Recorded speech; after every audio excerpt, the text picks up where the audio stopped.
நேராக கொண்டு போகுது. அல்லையில சொல்லுங்க பார்க்கலாம். விட்டு கொடுத்து போங்க. நானும் எங்கள் வீட்டுக்காரம்மாக்கிட்ட டெய்லியும் தோற்று தான் போகிறேன். அல்லையில சொல்லுங்க பார்க்கலாம். அவங்க தான் ஜெயிக்கிறாங்க, நான் டெய்லியும் தோற்று தான் போகிறேன். அம்மன் சொல்லுங்க பார்க்கலாம். அதனால தான் கர்த்தர் என்னை நிற்க வச்சிருக்கிறார். ஒரு அல்லையிலே சொல்லுங்க பார்க்கலாம். நான் சொல்கிறேன், விட்டு கொடுத்து போங்க.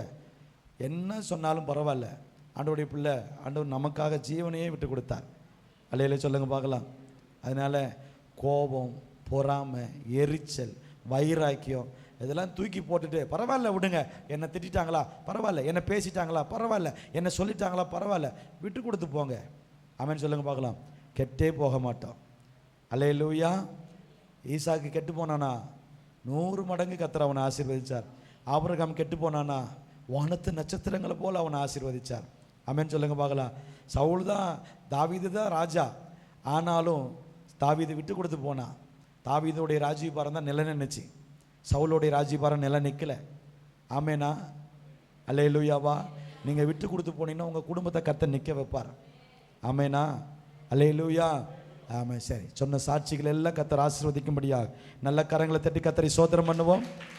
ஆமேன், சோத்திரம். நம்மளுக்கு நேரம் கடந்து போயிடுச்சு. இந்த நாளிலும் கூட அருமையான பாஸ்டர் கெவின் அவங்க வந்துட்டு நம்மளுக்கு கர்த்தருடைய வார்த்தையை கொடுப்பாங்க. நம்ம கரங்களை தட்டி அருமையான பாஸ்டர் அவங்களை வெல்கம் பண்ணுவோம்.